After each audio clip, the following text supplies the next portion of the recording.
My dating life has been absolutely transformed by these 4 books. Number 1, Let Go of the Rules Around Sex. Ethical Slut by Dosey Easton taught me that sexuality includes expressions of physical attraction and emotional closeness. You don't need to wait a month or 3 months or whatever arbitrary timeline you created in your head. Allow yourself to express love how and when you agree to it between the 2 or more people involved. Number 2, you'll never be enough for someone else until you're enough for yourself. Black Enough, Man Enough by G Smalls is his story about becoming everything we know G Smalls to be.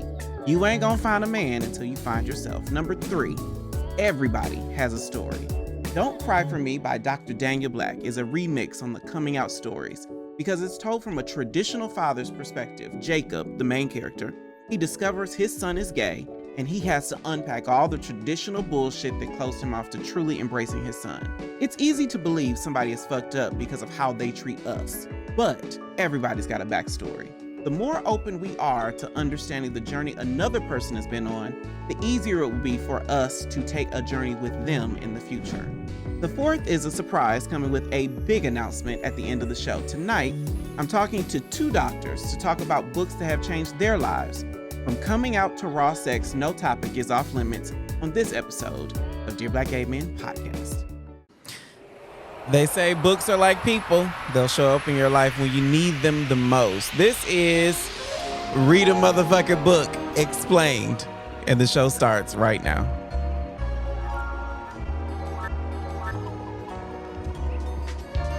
What up, though? Jay the Gentleman here. That's at JAI, the Gentleman on IG. We're live from the back room right here on Dear Black Gay Men Podcast. I'm excited to tap into my inner bookworm with today's scholars. Each of today's guests have deep knowledge into Black gay culture and have shared their knowledge and thoughts by publishing their own work. The irony about this show is that I grew up as a person who hated reading. I was talked too much in class. I got poor marks in all my reading classes, but now I love books. My first guest is an Afrocentric psychologist and educator who prides himself in training students to become cultural scientists. And my second guest is also in academia as a professor of African American studies with a concentration in women, gender, and sexuality studies. Please welcome Dr. Marlon Bailey and Dr. Jonathan Lassiter. Doc and Doc, how y'all doing? Hey. Hello. So, did y'all read a lot when you were younger? Did that kind of lend itself to both of you becoming doctors, or were you like me and you hated reading? I read a lot. You read a lot? Yeah, I read a lot of plays because I was in theater. Okay. Yeah, Okay. I read a lot. My dad always be like, "Put that book down and go outside." Really? Yes. I don't have that. I don't have that because I ain't never had no book in my hand until I picked up one particular book, which we'll talk about later. It's very, very interesting and coincidental how it's going to feed into today's topic. Are y'all ready for this conversation? Yes. Super ready. I am ready to have it with you. Let's get into the episode.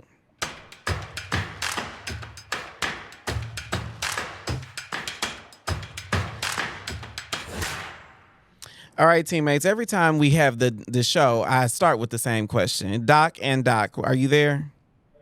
We are here. All right, what have you had it with in Black gay culture? Dr. Bailey, I will start with you. What have you had it with in Black gay culture?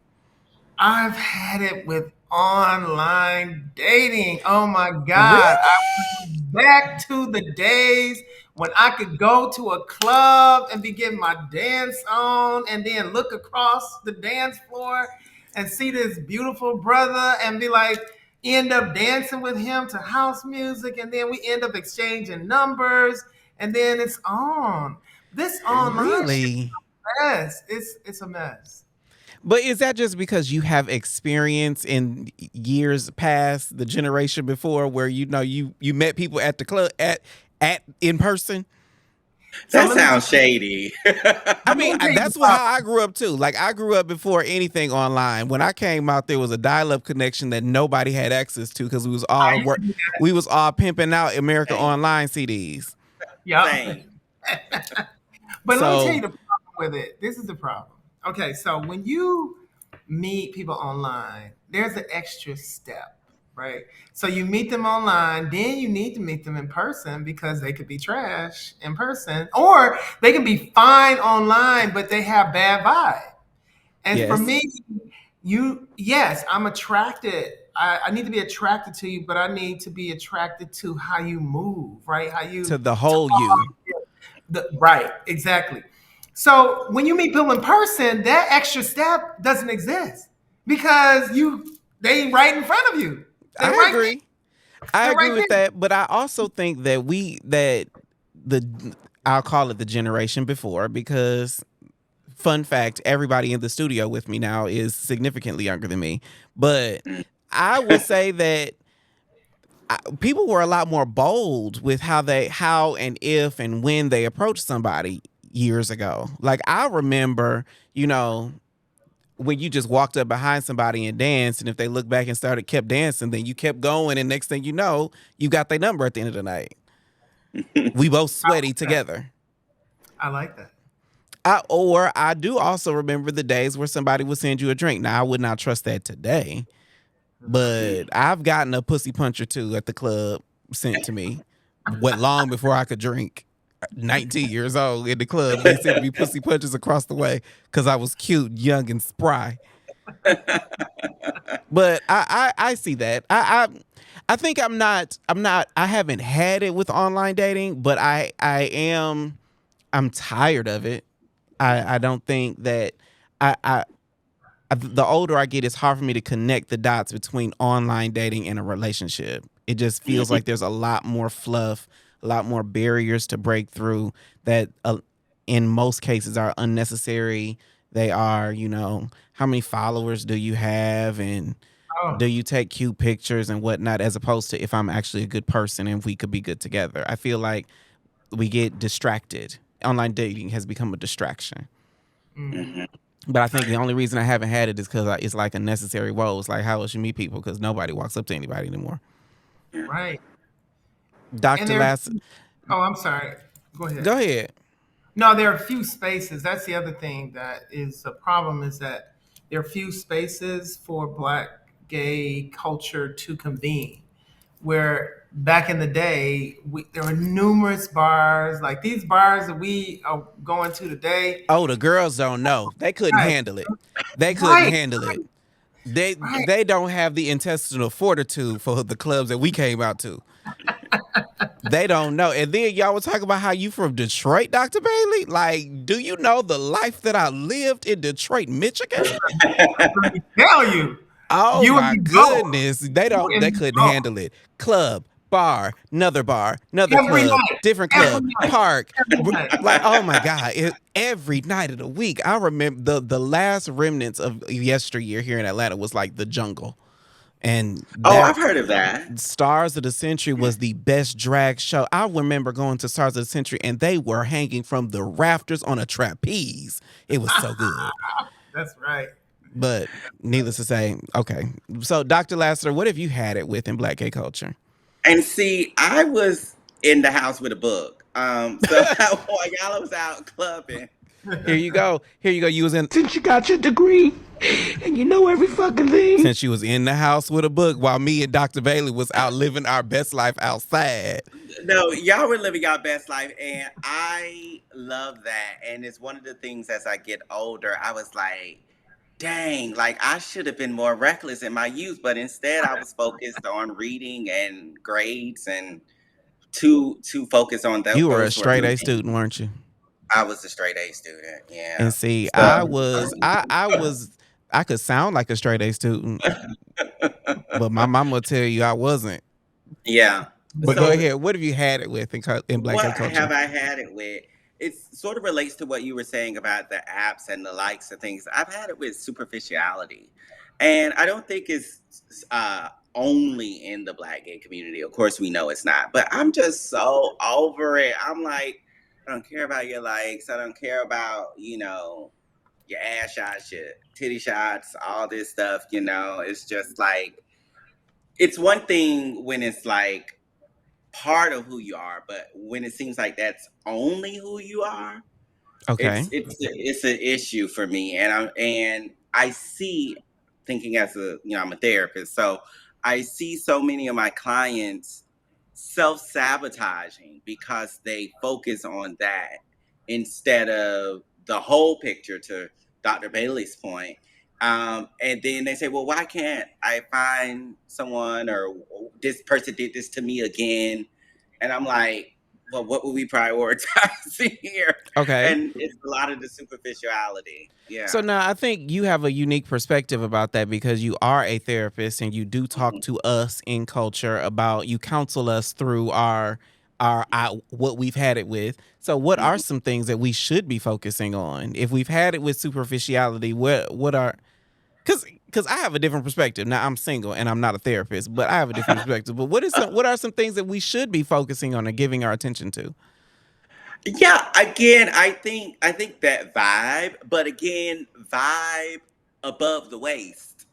I think sometimes the vibe But can be Doc, so, the vibe so below the waist is what it is necessary. It is a necessary component of the That's my thing, vibe. The right? like below the waist. If I got a vibe below the waist, then I'll give you opportunity to give me a vibe above the waist. and I think we should switch those priorities because Okay. he, yeah, I mean I do, and I know a lot of people are going to disagree with me. It's fine, but yeah, yeah, You like who but gonna check me? Who gonna check me? But go I ahead.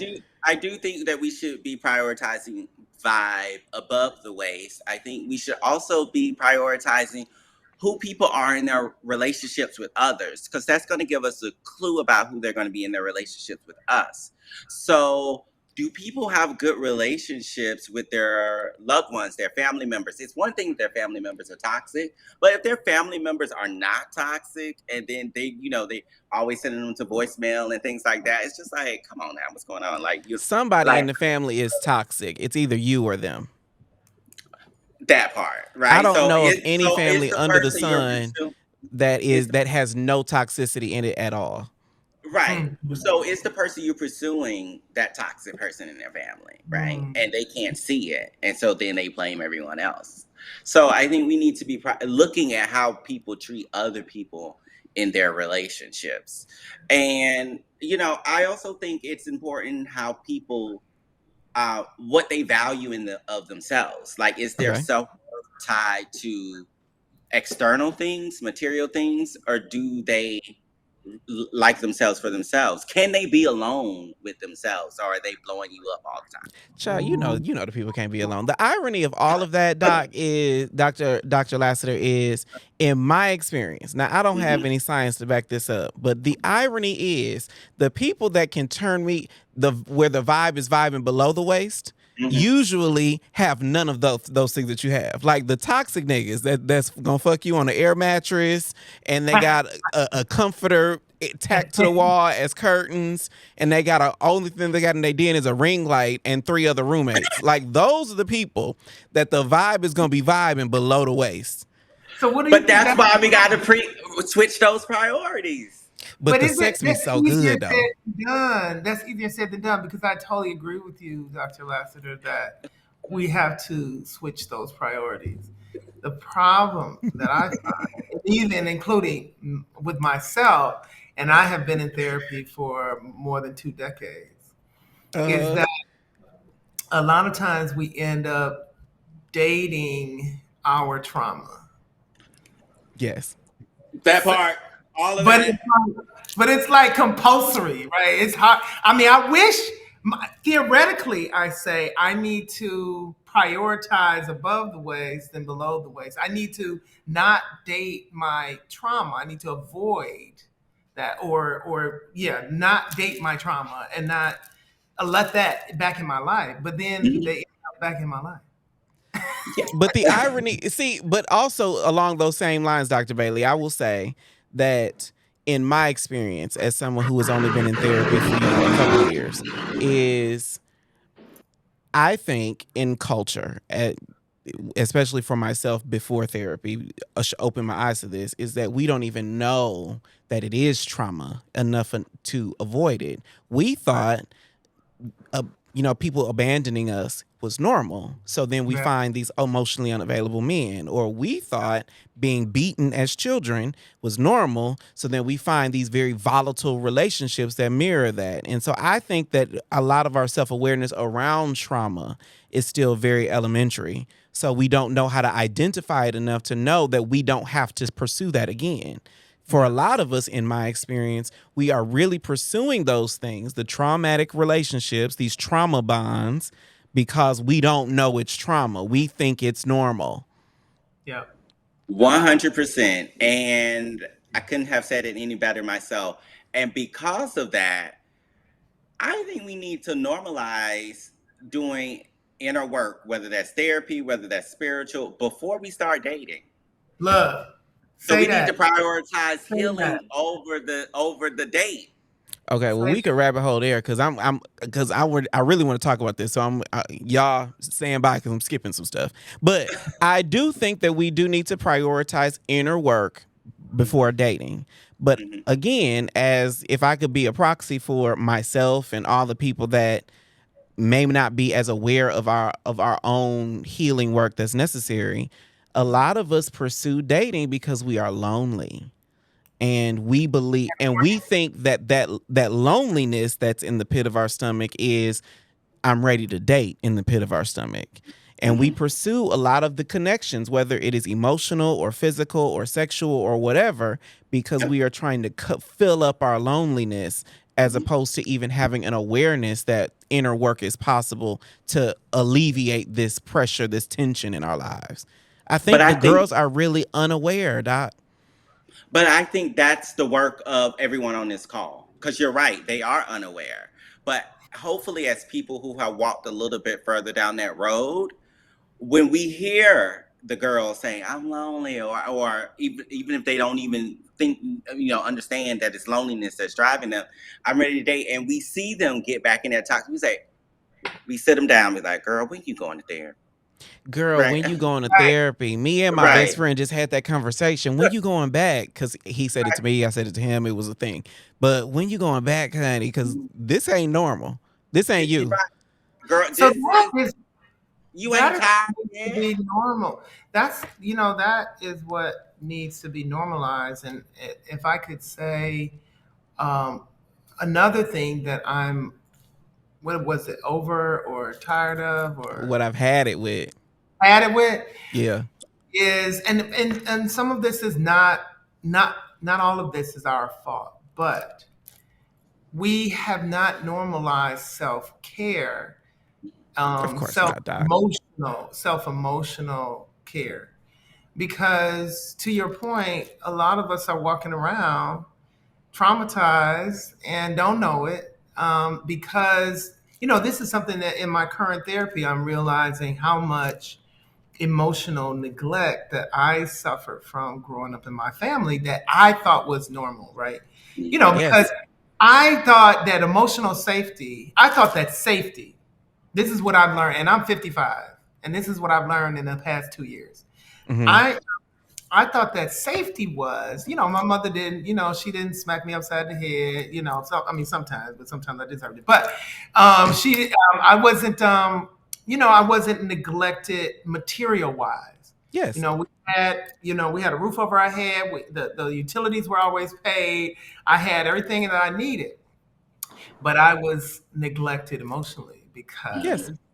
my parents did not have the capacity or the willingness to actually take care of me emotionally.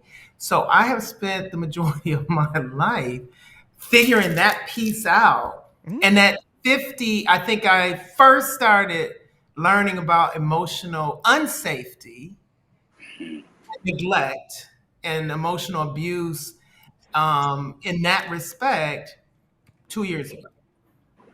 And I Okay. think that, but now that you've done that work, it's now your responsibility and my responsibility and Jay's responsibility to get the younger girls and say, come on, we got to take emotional self care, emotional intelligence, Yeah. that Yes. self reflection.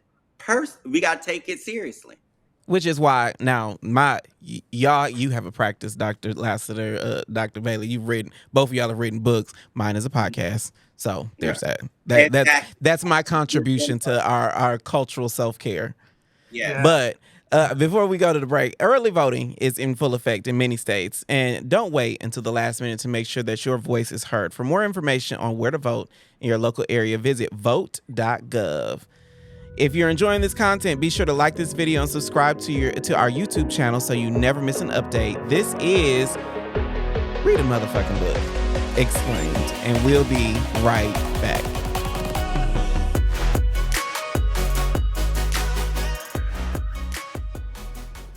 What up, though?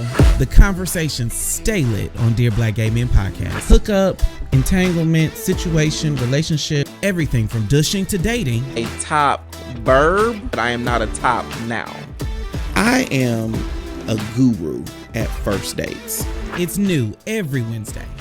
Subscribe now.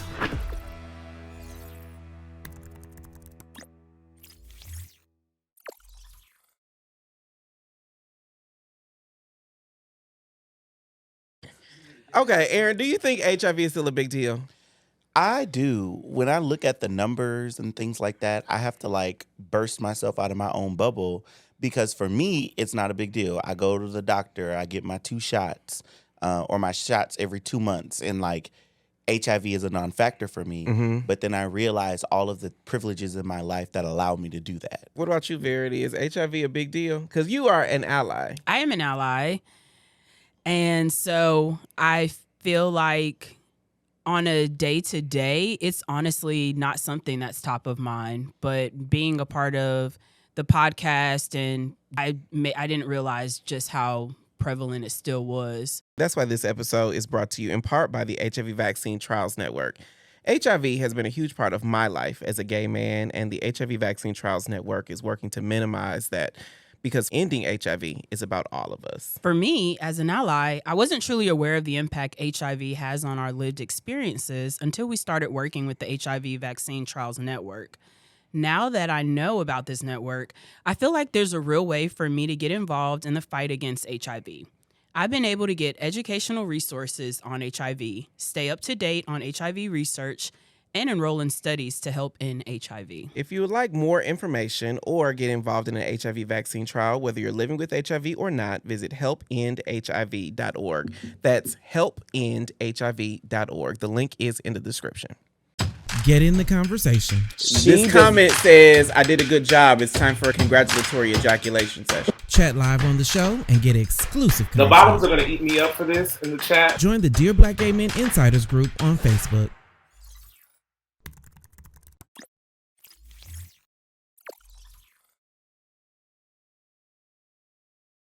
We're live from the back room right here on Dear Black Gay Men podcast. On the podcast, I talk a lot about one of my previous relationships where I was ready to propose and he dumped me. Later, I discovered the book G. Small's Black Enough, Man Enough, and realized that performative masculinity was getting me nowhere in relationships. Books have had the power to teach you some shit about yourself, that the world around you, in ways that you never expect. To continue this conversation, please welcome back Dr. Lassiter and Dr. Bailey. Dr. Bailey picked a book called Yabo, which is a fictional story of a person born with indeterminate genitalia who grows up non-binary. Doc, now I haven't read the book. I have added it to my list. We all been adding books to our lists before the show. But what do you think? How do you think this particular work has changed your life? So, I kind of, as an ethnographer, I live in the world of what is. Ethnographer, that's a big word, Doc. Don't make me have to push my button. So there's a research methodology that involves, hanging out with people, interviewing people, talking to people, immersing yourself in how people live their lives. And mostly it's about culture, right? So how do folks engage and build and create culture? And how does that structure the way that they live, right? So, and so I spend most of my time dealing with what reality is, talking to people, talking to Black gay men about the context of their lives, the complexity of their lives. But there are times when you need to imagine something different because some of our lives are kind of fucked up. So you Yes. need to be so you in order to imagine something different, you need sort of a ground plan. You need a pathway. And fiction allows for that. And so I teach a lot about the challenges with living in a society where all of the diversity of humankind and human beings get lumped into these categories, Hmm. regardless of whether those categories are appropriate for you or not, right? And that's the kind of violence that happens to people, particularly those who are born with intersex characteristics or of trans experience and who are non-binary. And Hmm. so this book, the author, Alexis DeVoe, is a black lesbian feminist writer. She is Don't amazing. lesbians make the world go round? Right. She Lesbians also is change some shit. They will take a hammer and nails to some shit. But I digress. Go ahead. and she is amazing. And she also wrote the biography of Audre Lorde. So Alexis DeVoe, and she's retired now, but she's a former professor at Buffalo University or University of Buffalo. Is that what they call it? You don't Um, know. yeah. But anyway, so there's this scene toward the beginning of the book where Jules is their child, and it's a couple, and Jules is born with indeterminate genitalia, and the doctor says, the doctor sort of pathologizes the kid, right? Hmm. Said, there's something wrong, right? There's always this sort of deficit. Your body doesn't quite fit what it's supposed to fit, so that means that it's wrong. Not that it's a part of a spectrum of bodies, which is more realistic, of different kind of configurations, but it's your body is wrong. Hmm. And so the doctor said, usually what happens when a child is born with this kind of deficiency or ailment, they get surgery. And the parent, particularly the mother, she was like, "Oh no, hell no, no, we're not doing that. Hmm. We are going to allow for her to grow into whoever they want to be, and we're not going to gender the child. The child's name is Jules, and we refer to the child as Jules. And basically, the child is both and, right? And so that's the way they treated Jules. Jules grew up without, and it just demonstrated how difficult it is in our society to do that, but they showed a way. So, like fiction does. So they did not gender the child by, making them wear certain clothes as opposed to others, making them wear certain colors as opposed to others. It was all designed to allow for the child to be a human being and not a gendered human being based on societal norms and regulation. The other part, one last thing, and the other part of the book is that it's also it challenges all kind of categorization, all binaries, all forms. So what it's designed to do when you read it, even the actual writing of the book, you know how certain books, they have beginning, middle, the end, they have Hmm. position. So this book messes with time. Like there are characters who are dead, who are alive, and who were alive, who are dead. There are different sexualities, different genders, no genders. I mean, so it's all designed to kind of push against binarisms and categorization and basically regulation in the way bodies and human lives are regulated and devalued, right? Because that was the main thing that they said, we're not going to devalue our child by subjecting them to the violence of imposing a sex category and a gender category on the person and a sexuality category on the person without allowing them to live their lives. And so that's a really important, touching story to me, particularly as someone who works with not only Black gay men but also trans women and trans men in my work. And so, what resonates with what you've explained is, I think in all of our cultures, or in all of the pieces of culture that we experience, and Dr. Lassiter, you can kind of chime in here, is that there are just social culture, social structures that we are put in. Like, Yes. whether it is in the case of this book, there is a gender binary that the protagonists are raging against, but also, I grew up they telling me that little boys liking little boys was not right, and that was wrong, and they forced me into this very heteronormative binary that was superimposed on my life, and I felt like I had to fight against. Dr. Lassiter, do you think that how do you think, in your experience as a clinician, but also as a a gay man, what would culture look like if we didn't have social structures that we were forced into? I think culture would look more divine. And what I mean by that is Mhm. that my understanding of the divine, of the sacred, is that it is all one. And so, without these binaries fragmenting us, crushing us into boxes, I think we would look more divine. I think we would see people that understand who they are, living authentically. And it wouldn't necessarily be a pushback against anything, it would just be who they are. And I think we would see a more divine, a healthier world. And so, for back to you, Dr. Bailey, like I agree that Dr. Lassiter said will look more divine. I think we would all see the humanity of each other if we could understand that humanity is not binary, right? Mhm. But we do live in a binary culture.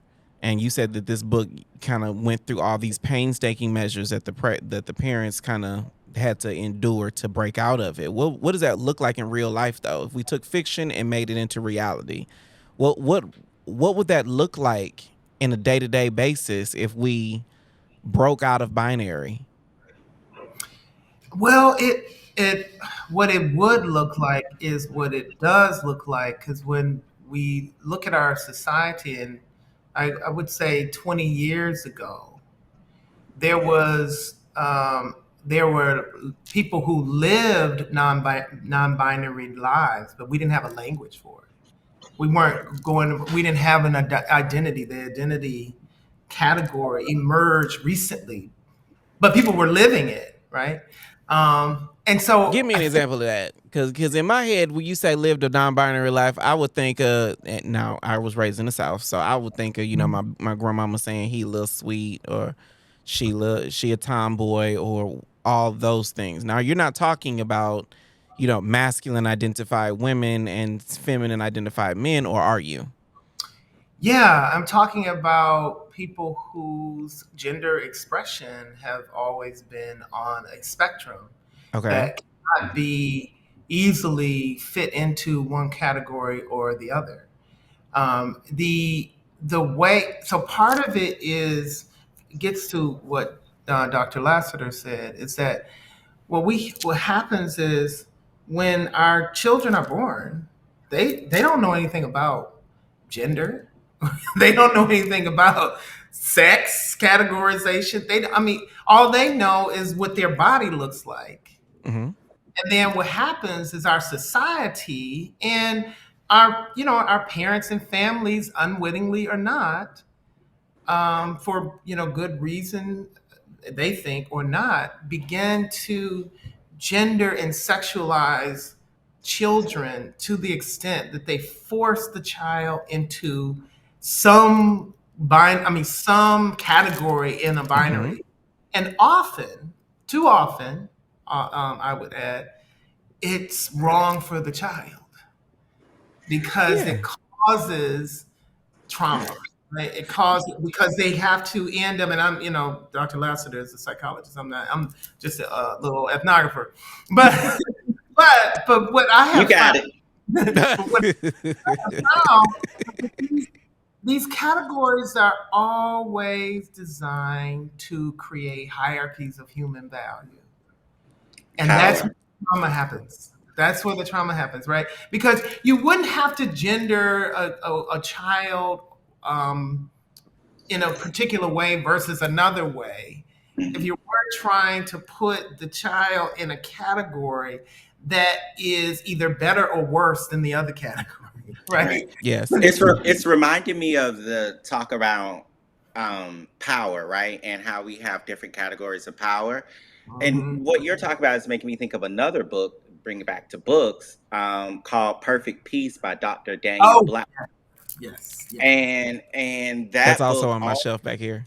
oh Well, all the that Dr. book Black's books are on my shelf, but Black, I'm telling you, I'm a huge fan.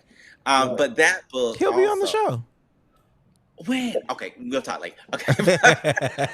I'm saying it out. Sorry. But He's a Perfect friend of Peace mine too. I would love to be on is there. also about that. And what I loved about that book so much was that it was literally like they were like, cut off your emotions. You are now this, therefore your emotions are limited to this.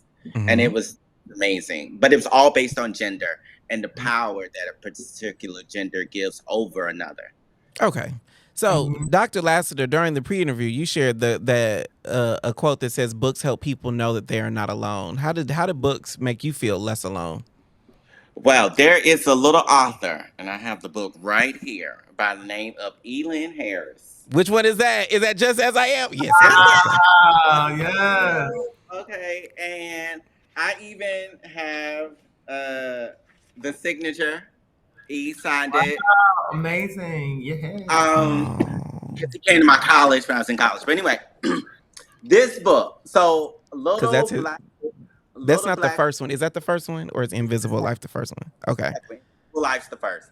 This is the second, and then Abide with Me, right? The trilogy. Yes. So little black boy in Georgia, super Christian church. What part You of know, Georgia? Athens. Augusta. Okay, I knew it started Oh, with A. Go that's ahead. Yeah, yeah. yeah.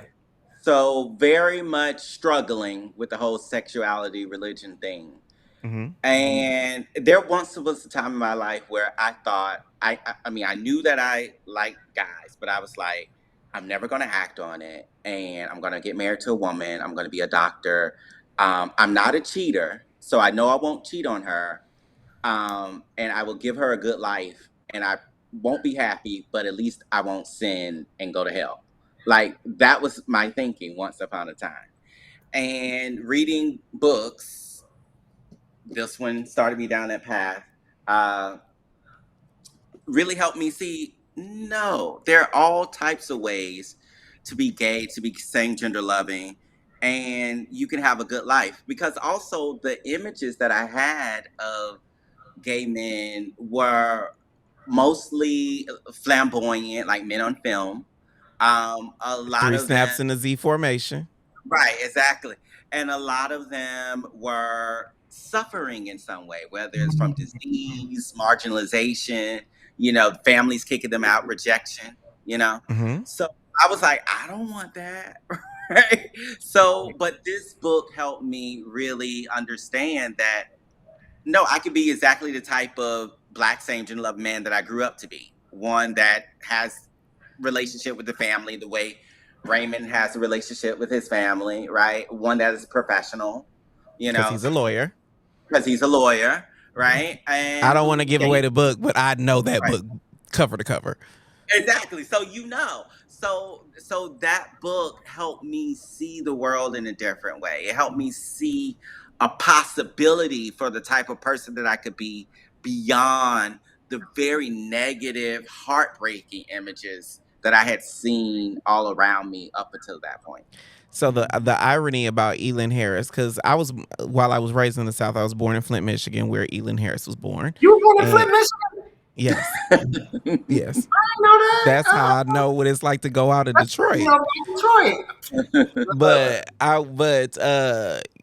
I remember I didn't start the books in order because this was long before Google. I started with This Too Shall Pass with Zurich Robinson, Yes, and Eric! I remember we were on a road trip. We used to take road trips from Flint all the way to Atlanta where the rest of my family is. And This was the only time ever anybody ever saw me with a book in the car. I'm like 12 years old.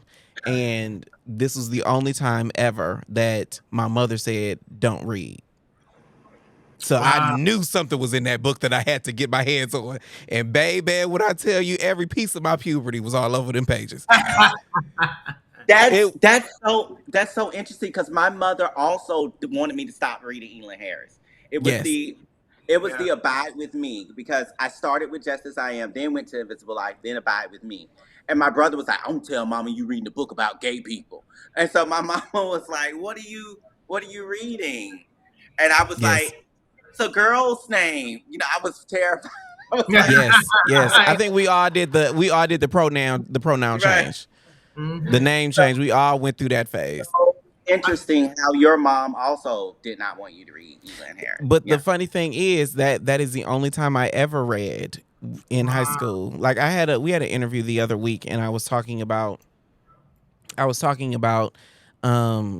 the topic came up, and somebody dropped a comment in the chat that said about, if my kid was gay, he need to just keep his head in the books. And the irony that came up for me is I did not read, I did not engage, I had horrible grades. I couldn't be myself. I couldn't be anything until I had one teacher, a band teacher in 7th grade, that told me, "I know you're a little different and it's okay." And then that's when I started reading again, and that's when I started, studying and doing well in school, is because somebody finally called a thing. And so when you said that books helped you, made you feel not alone, I said books helped make me feel human. I felt like I existed because of books. But we got to move on. Coming up, we're discussing in the world of reels, television, and movies, are books still necessary? So I'm curious, what's the last thing you read? Be honest, because I'm trying to see something. Let us know in the comments. If you haven't subscribed to the DBGM Fan broadcast channel on Instagram, just click the link on my Instagram at JAI_The_Gentleman on IG to keep up with exclusive content. This is Read a Motherfucking Book Explained, and we will be right back.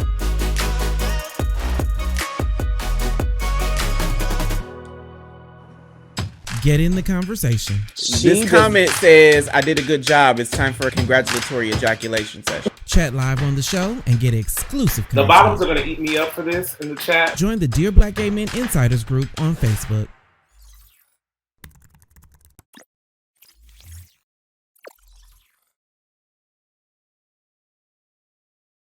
Every conference I go to, I get noticed because of the bag. No, for real. So like they was asking me, I got noticed. Somebody pulled me aside. They were like, "Oh my God, I really love your bag." And they came up to start talking to me about how they can get connected with Dear Black Gay Men. I mean, it's a great marketing tool. It's a great marketing tool, and it goes with most of our merch. And then, child, I was at an undisclosed facility because they ain't a sponsor. I thought it was because you was at a sex party. No. Okay. That's why this room, episode maybe. Not a back room. That's why this episode of Dear Black Gay Men Podcast is brought to you in part by MIH bags. Everywhere I go, I get noticed from my DBGM hoodie and my MIH. All I want is everything bag. Hold it up, Verity.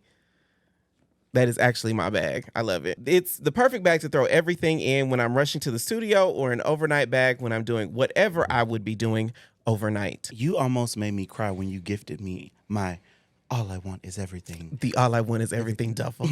Duffel bag for my birthday, and I get stopped every time I wear it. It's the perfect everyday bag or work bag, or even a bag for the airport when I'm going on a nice trip. That's not what the script says. I don't care. You know I ain't been to the gym. You can shop MIH Bags' full collection of accessories and apparel at MIHbags.com. They're a Black queer-owned business that carries t-shirts and duffels and toiletry bags and so much more for all your accessory needs. Use code DBGM15 to take 15% off at checkout. That's MIHbags.com. The link is in the description. Hit the notification bell because we're going live. Like that's the least of my worries. The size. Oh, I think relationships are becoming more complex. Tuesday and Thursday every week Welcome to Dear Black Gay Men Live. at 9 p.m. Eastern.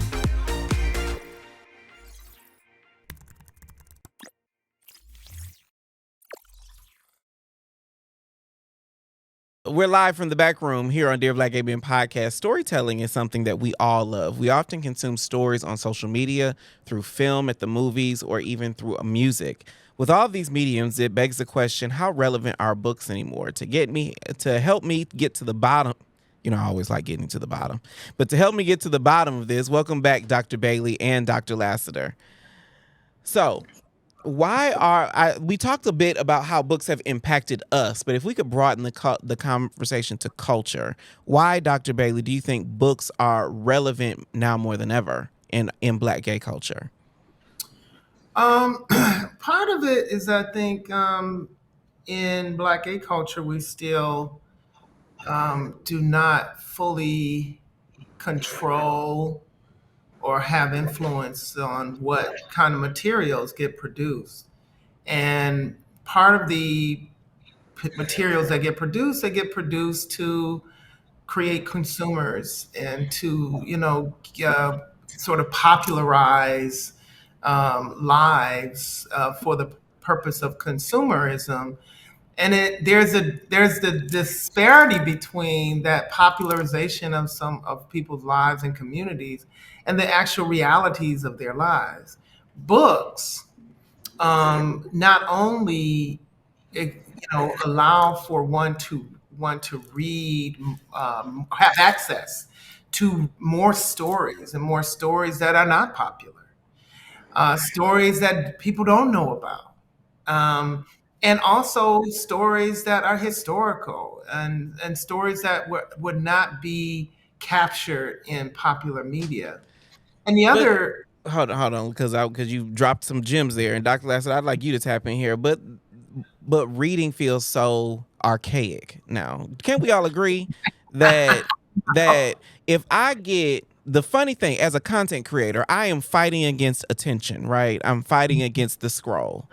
I'm creating reels and memes and GIFs that are 60 seconds or less because people will scroll past it. So if the idea of telling somebody to crack open a book, take a look, it's in a book, reading Rainbow, just feels so 1964.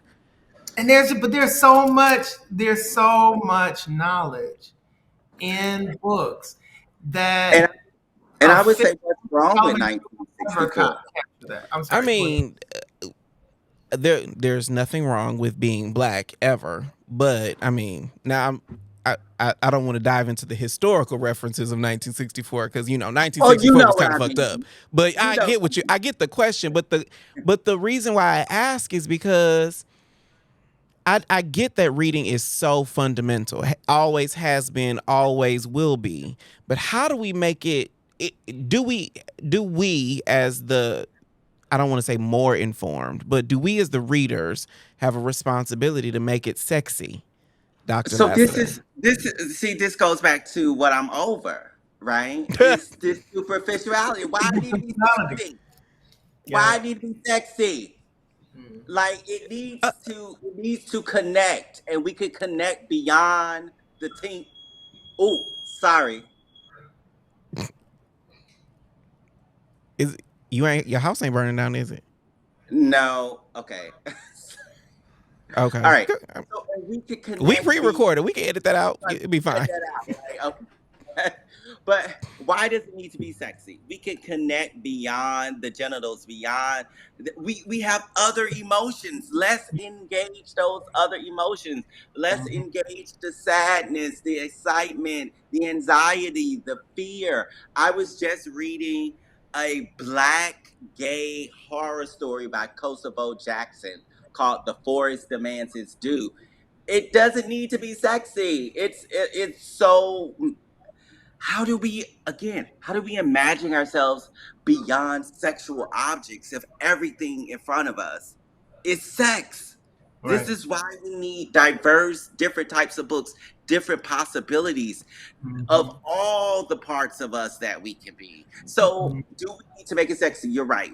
We have to deal with reality. We live in a world where we have to scroll, and I'm with you because I'm creating reels and things like that too. And I'm so annoyed that I even have to do that. Right. But I do. Right? The idea that this podcast can be an hour long and people watch it baffles me to this day. I create it because the girls will click, but it's not, and let me just correct one thing. I'm not saying it has to be sex oriented, but I would hate for us to have this conversation and say that we need diverse stories, because we do, but then those stories just sit on a shelf if they ever get to the shelf in the first place. Well, here's the thing. One, as a person that reads a lot, there are a lot of diverse stories. Like we talk about Daniel Black, we talk about Kosovo Jackson, all the writers from the '90s and things like that. So there are diverse stories that have been written, that are being written, and I think a lot more people are engaging with them. They're just not popularized. They're not talked about That's right. as much. Mm-hmm.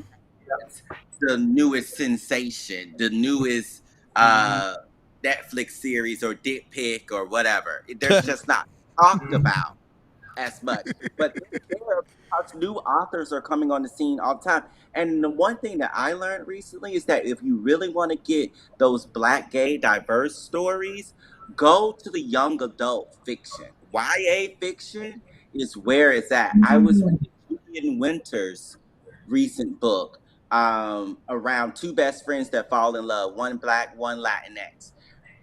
Like, amazing. Like, the stories are out there.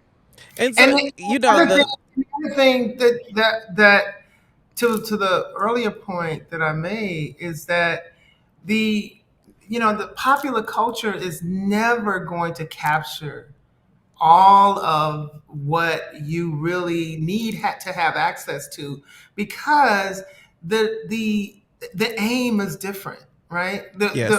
The aim is very different, and there's only so much a film, there's only so much a film can do, there's only so much a television show can do, there's only so much a series can do, when you have these stories that are so important to what we've talked about earlier. The common denominator for all three of us is that books actually let us know what the possibilities were beyond our current situation. Yeah, right? But now I will say also, just before we move on to because we got another break, but it's the irony that's piquing my interest is Elin Harris, those are some sex novels.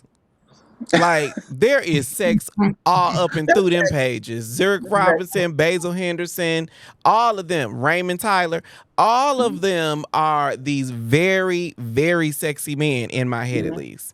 Even Kyle, even the gay friends that are like the quote unquote flamboyant friends are fine as hell. One was a dancer, one was a theater person, all of it. And so I do think that even the good doctor, Dr. Lassiter, your book pick was it got sex up and through. That's probably the sexiest book I have ever read. It's very sexy, and it's more than that. That's the thing. Okay. People like sex. I like sex, right? I'm not going to sit here and pretend like sex isn't important, but is that all there is? Elin Harris had sex, but there was so much more. And that's all I'm asking for my people. We enjoy sex, but know that there's way more to life than that. Okay. Okay. I'll agree with that. And when you read Yabo, it's a lot of sex up in there too. But to Dr. Lassiter's point, it's sex and much, much, much more. Much, much more. See, now I really want to read it. Mean, there's a way that there's also a way that these books normalize sex in ways that our larger society, particularly when it comes to Black gay sex, abnormalize. Okay, wait, we can't go there because I will spend a whole nother hour on that one. When we come back, we're going to continue the conversation about significance of books on Black gay culture and how they've helped our guests in their self-healing and relationship journeys. But first, I want to hear from my audience. Would you or have you ever dated someone that doesn't read books? Did the relationship work? Let me know in the comments. But for now, go ahead and drop the link to this stream in the group chat because we all need a little nudge to pick up a good book. This is Read a Motherfucking Book Explained. And we will be right back.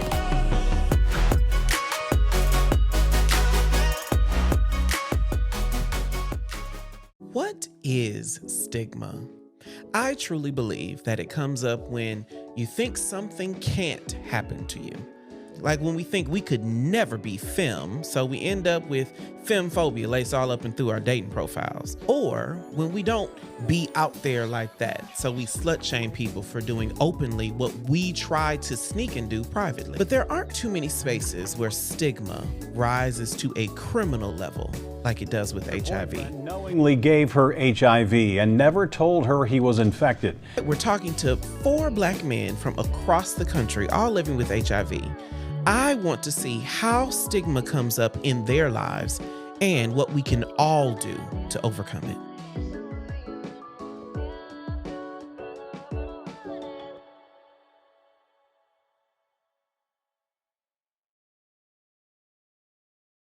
Welcome back to the back room right here on Dear Black Gay Men podcast. We know there are a lot of untold stories that information on Black gay culture. However, there are folks out here doing the work and creating the literature, but there are still so many gaps.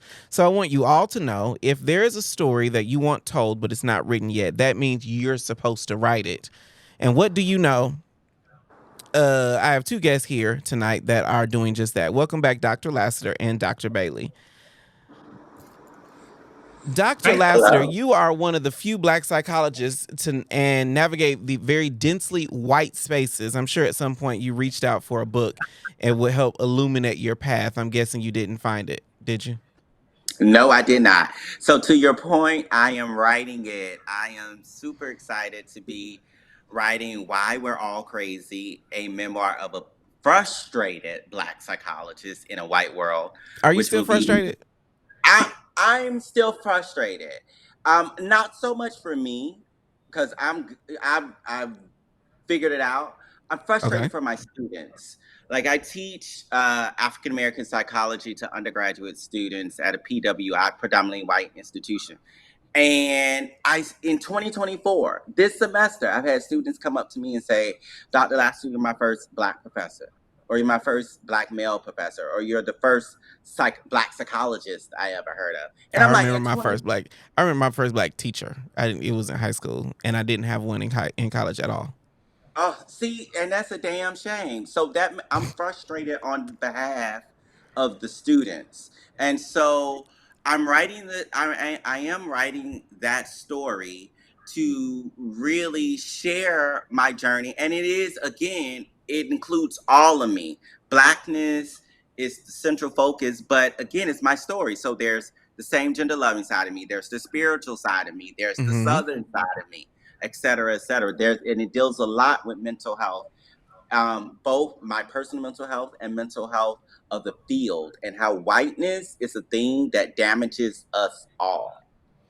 And so, Dr. Bailey, you are also writing a book. Now, yours is a little more spicy. Yeah. So you want to drop some nuggets of knowledge about what you're writing, because I'm very excited about this topic.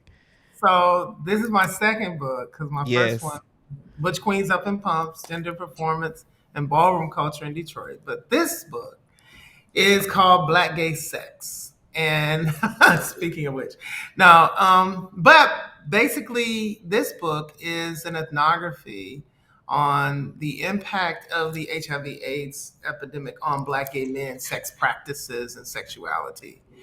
And I asked the question, when Black gay men have sex, how do they navigate the messages of HIV and, Black gay men being vectors of disease and, the pathologization of Black gay sex and sexuality?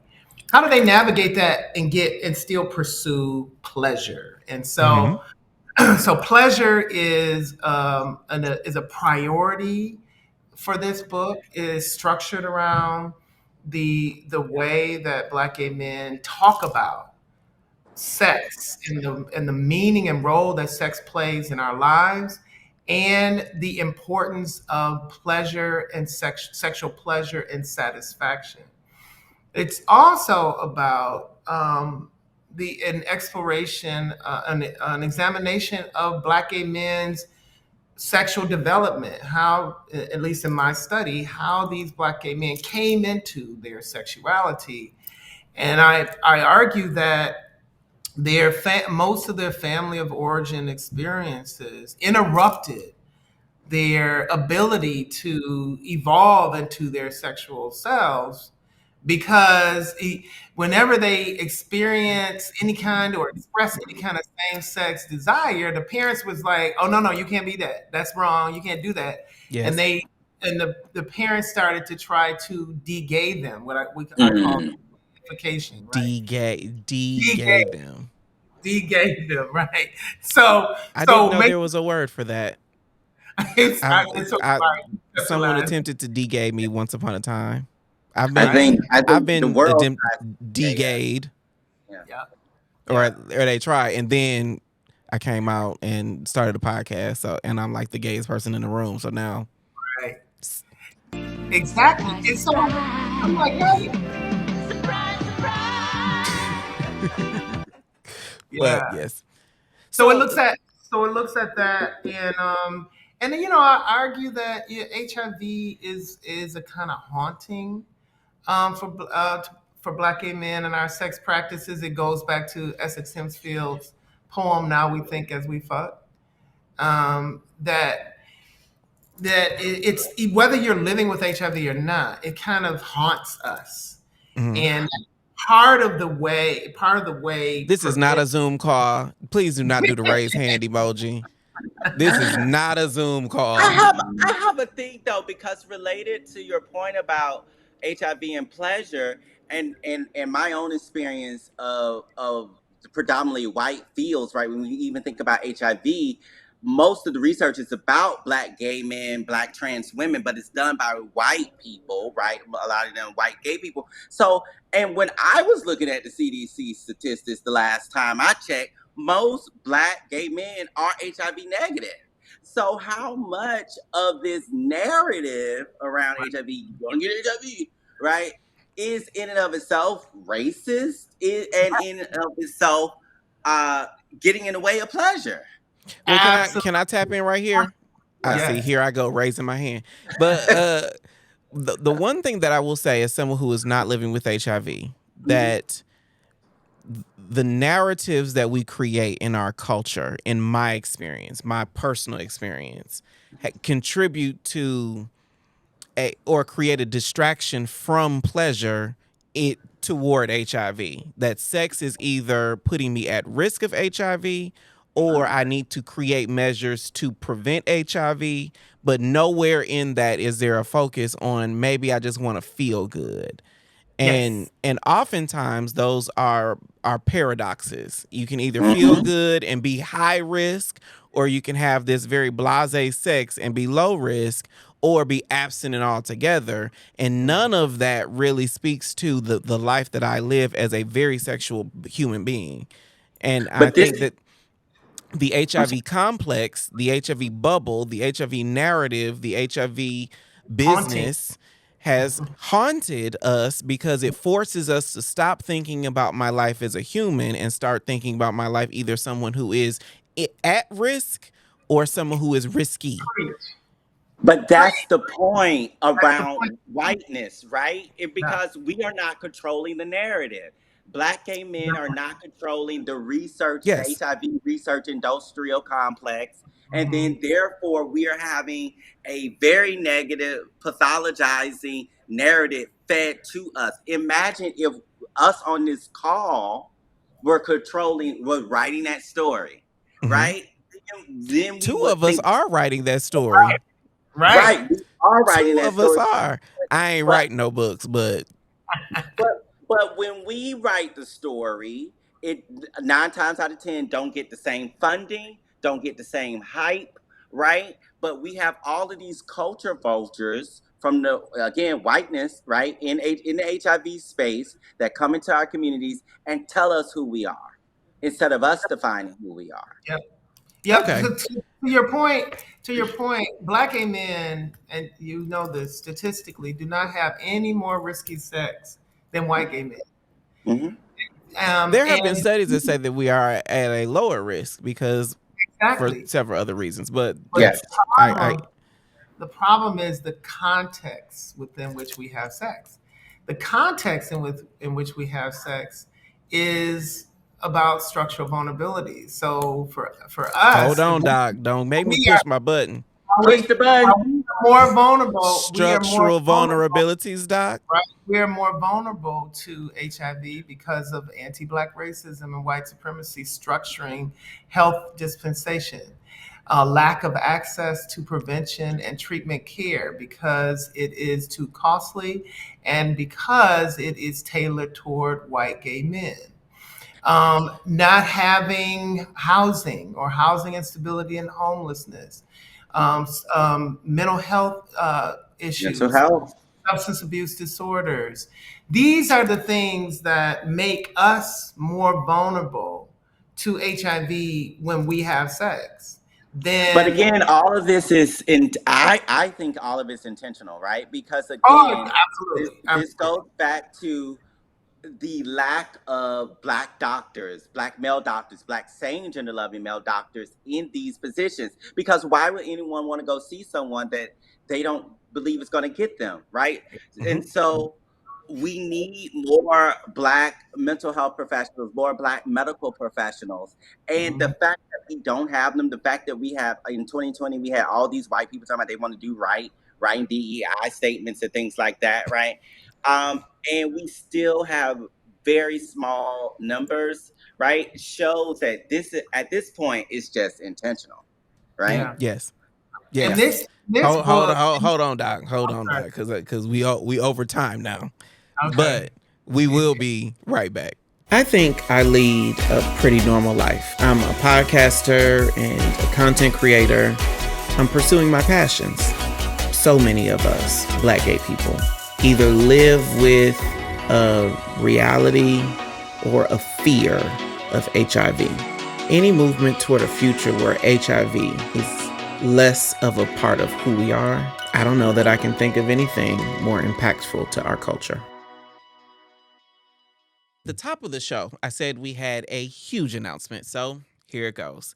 We're launching the Banned Book Club. The BBC is for queer folks who like to read but need a little accountability, or people who love to read and want somebody to talk about books with, or maybe you've never read anything that wasn't assigned to you. This is a new way of connecting with our culture, supporting LGBTQ authors, and having dope conversations in the process. This is how it's going to work.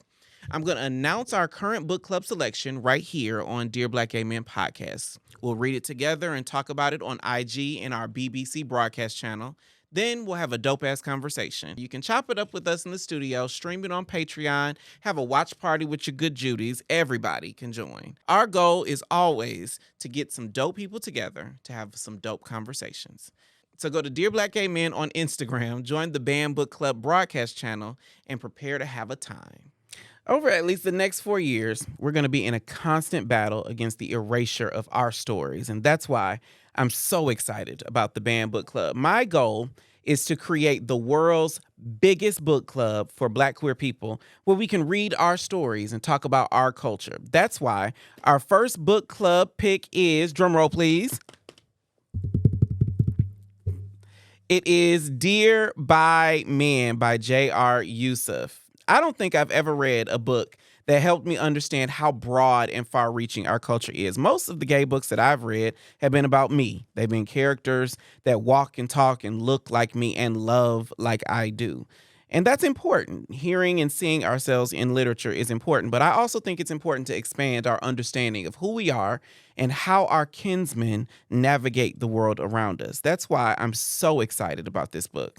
Links to pick up your copy of Dear by Men are in the description. You can follow at Dear Black Gay Men on IG and join the Banned Book Club broadcast channel, and we'll be reading the book together. Then, on December 21st, we'll close out the year with a conversation right here in the back room that everyone can join, whether you are reserving a seat in the studio or streaming online. If you want to join us in the studio for the discussion, you can reserve your seat at dearblackgaymen.com/BBC. I can't wait to share this book with you.